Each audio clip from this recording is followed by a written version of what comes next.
Welcome to strong dictation 5 second बाद शुरू होगा। Ready start. माननीय गौतम जी, इन कुछ प्रगतियों के अलावा ज़्यादातर रिपोर्ट निराश करने वाली है। 2017 की इंडेक्स में भारत से ऊपर रहने वाला चीन 2018 में फिसलकर 87वें स्थान पर पहुंचा है। पिछले साल चीन 79वें नंबर पर था।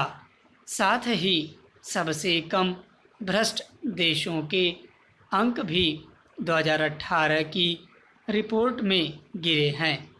ट्रांसपेरेंसी इंटरनेशनल की मैनेजिंग डायरेक्टर पैट्रिशिया ने इस मौके पर कहा, दुनिया भर में कई लोकतांत्रिक संस्थान खतरे में हैं।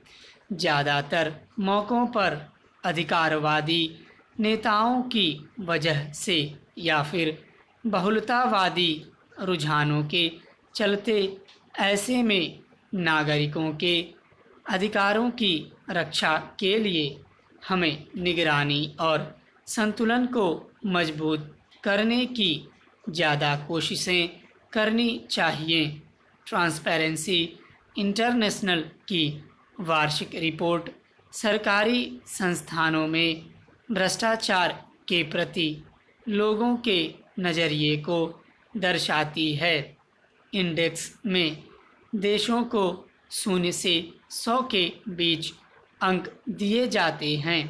अंक जितने कम होंगे, भ्रष्टाचार उतना ज़्यादा होगा। 100 अंकों का मतलब है कि भ्रष्टाचार से मुक्त देश।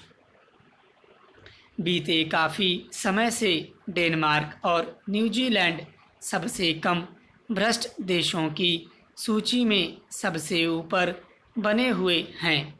2018 भी इसका अपवाद नहीं। 88 अंकों के साथ डेनमार्क पहले स्थान पर है और 87 अंकों वाला न्यूजीलैंड दूसरे नंबर पर। Finland, Singapore, Sweden, Norway, Netherland, Canada, Luxembourg, Germany और ब्रिटेन भी इसी क्रम में टॉप 10 में शामिल हैं। तुर्की और हंगरी जैसे लोकतांत्रिक देशों के खराब प्रदर्शन को लेकर चिंता भी जताई जा रही है। साथ ही अमेरिका और ब्राज़ील की स्थिति भी खराब हुई है। यह पहला मौका है जब भ्रष्टाचार इंडेक्स में अमेरिका सबसे खराब स्कोर के साथ खड़ा है। वह टॉप 20 में भी नहीं है। करप्शन परसेप्शन इंडेक्स तैयार करने के लिए 13 अलग सर्वेक्षणों का सहारा लिया जाता है। सरकारी क्षेत्र में भ्रष्टाचार के प्रति लोगों के नज़रिए का डाटा एक साथ जमा किया जाता है। 3 अलग अलग स्रोतों की जानकारी का इस्तेमाल कर हर देश को अंक दिए जाते हैं। आमतौर पर विशेषज्ञों और कारोबारी मैनेजरों के बीच प्राथमिक सर्वे किया जाता है। हालांकि करप्शन परसेप्शन इंडेक्स को तैयार करने के तरीकों की आलोचना भी होती रही है।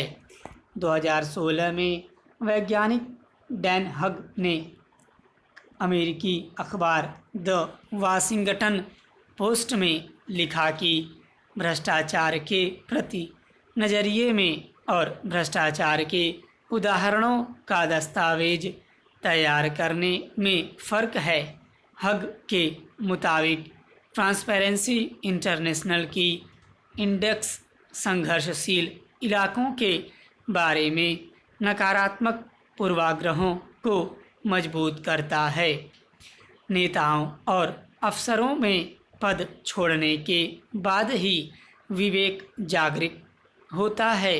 अक्सर देखा गया है कि सेवानिवृत्त होने के बाद ऊंचे ओहदों पर रह चुके अधिकारी अखबारों के संपादकीय पृष्ठों पर नियमित रूप से लेख लिखने लगते हैं और समस्याओं के विश्लेषण और उनसे निपटने के तरीके पाठकों के सामने पेश करते हैं।